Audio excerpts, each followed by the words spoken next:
नमस्ते दोस्तों।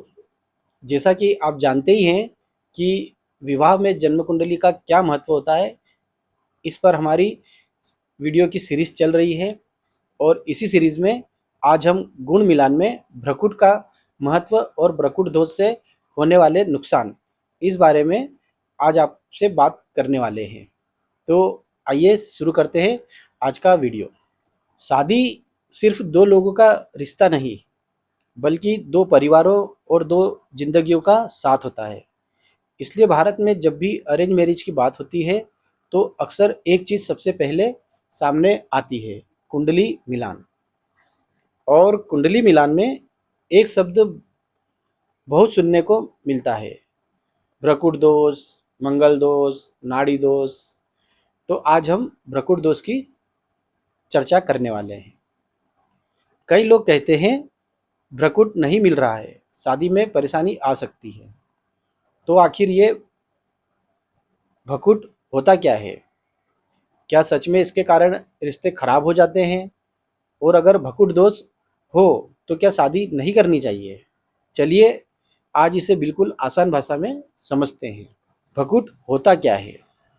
वैदिक ज्योतिष में गुण मिलान के दौरान 8 चीजें देखी जाती है, जिन्हें अष्टकूट मिलान कहा जाता है। इन्हीं अष्टकूटों में से एक भ्रकुट होता है।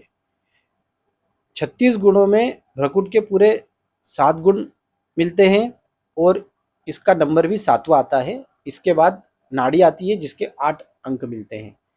इस तरह से कुल मिला के 36 गुण बनते हैं। इसलिए भ्रकुट का महत्व काफ़ी ज़्यादा माना गया है। अब इसको थोड़ा और आसान समझते हैं। भ्रकुट का संबंध लड़के और लड़कियों की राशियों से होता है। यह देखा जाता है कि दोनों राशियों दोनों की जन्म कुंडलियां में राशियों का आपस में कैसा संबंध बन रहा है, यानी शादी के बाद आपसी तालमेल कैसा रहेगा, परिवार का माहौल कैसा रहेगा, आर्थिक स्थिति कैसी रहने वाली है और रिश्ते में मानसिक शांति कितनी होगी। इन सब बातों का संकेत भ्रकुट से जोड़कर देखा जाता है। भ्रकुट दोष किस प्रकार बनता है, अब इसे भी समझ लेते हैं। जब लड़के और लड़की की राशियां एक दूसरे से कुछ विशेष स्थानों पर होती है, तब ज्योतिष में इसे भ्रकुट दोष कहा जाता है। मुख्य रूप से ये 3 प्रकार से बनता है। पहला, 6-8 का संबंध, इसको शटाष्टक भ्रकुट दोष कहते हैं। दोनों की आपस में कुंडलियां देखी जाती है और अधिकांश योग चंद्रमा से ही बनते हैं। तो यहाँ पर चंद्रमा की दोनों की राशियां देखी जाती है। जहाँ पर चंद्रमा बैठा रहता है आपकी वही राशि रहती है। 1 से लेकर 12 तक सभी राशियां दिखती है। जब जन्म कुंडली में मान लो लड़की का चंद्रमा 1 नंबर पर बैठा है और लड़के का 6 नंबर या 8 नंबर पे, तो ये संबंध हो गया 6-8 का, मतलब 1 से छठा या 1 से 8वां। तो 6 और 8 का भी संबंध बनता है, तो इसको शटाष्टक भ्रकुट दोष कहा जाता है। अगर एक की राशि दूसरे से छठे या 8वें स्थान पर हो तो इसे शटाष्टक भ्रकुट कहा जाता है। ज्योतिष मान्यताओं के अनुसार इसे पति पत्नी के बीच बार बार मतभेद, मानसिक तनाव या स्वास्थ्य संबंधी परेशानियों की संभावना को बढ़ा सकता है। कई बार छोटी बातें भी बड़ा विवाद का रूप ले लेती है। अब दूसरा दोष देखते हैं नवम पंचम से। जब राशियां एक दूसरे से 5वें और 9वें स्थान पर हो तब भी भ्रकुट दोष माना जाता है। पारंपरिक ज्योतिष के अनुसार इसका संबंध संतान, सुख, विचारधारा और पारिवारिक मान्यताओं से जोड़कर देखा जाता है। ऐसे में बच्चों की परवरिश, धार्मिक विचारों या परिवार के फैसलों को लेकर मतभेद हो सकते हैं।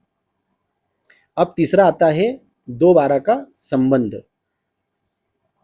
जब राशियां दूसरे और 12वें स्थान का संबंध बनाती है तब इसे द्विद्वादश भ्रकुट दोष कहा जाता है।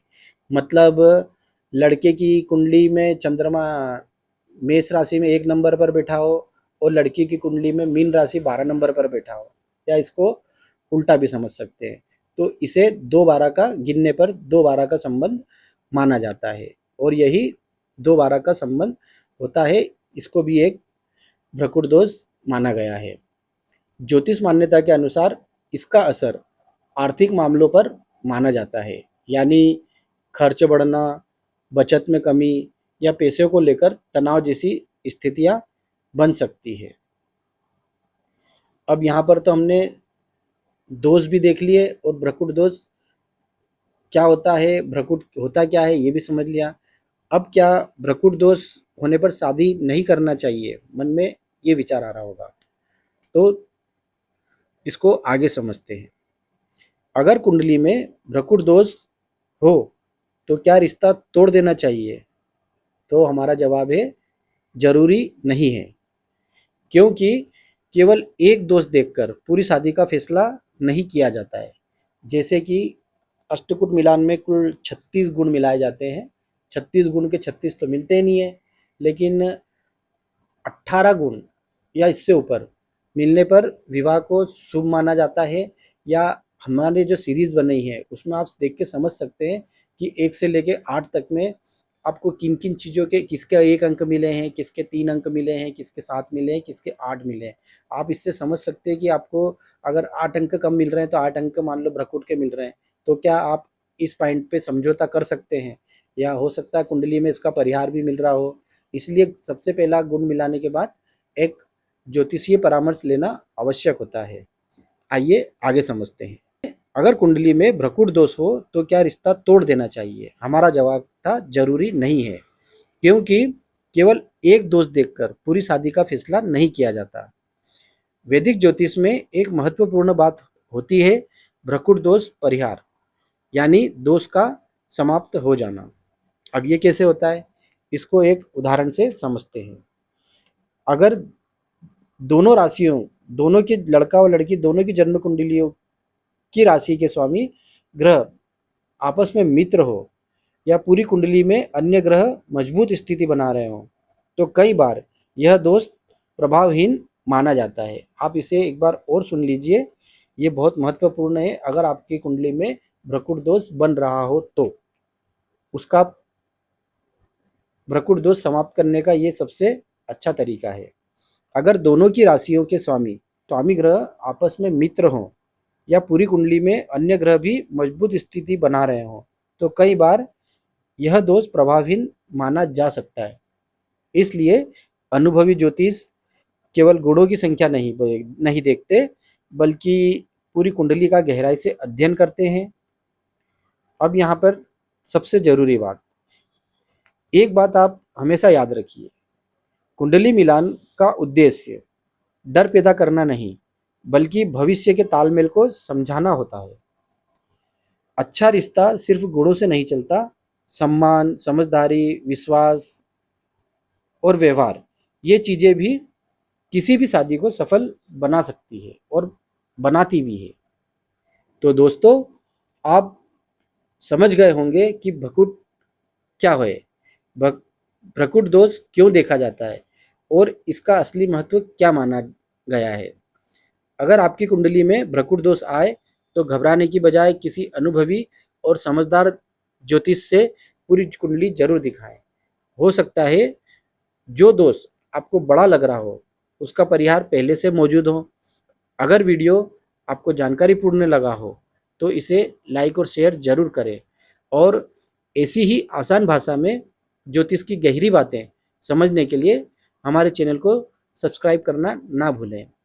और वीडियो में आपने आज जो भी जानकारी देखी है, अगर आपकी शादी हो चुकी है और कहीं आपको भी इस तरह की प्रॉब्लम सामने आ रही है और हो सकता है आपने गुण ना मिलाए हों, तो गुण मिला के अवश्य देखिए कि कहीं इस वजह से तो आपके बीच में, पति पत्नी के बीच में इस तरह की कुछ स्थितियां तो नहीं बन रही है।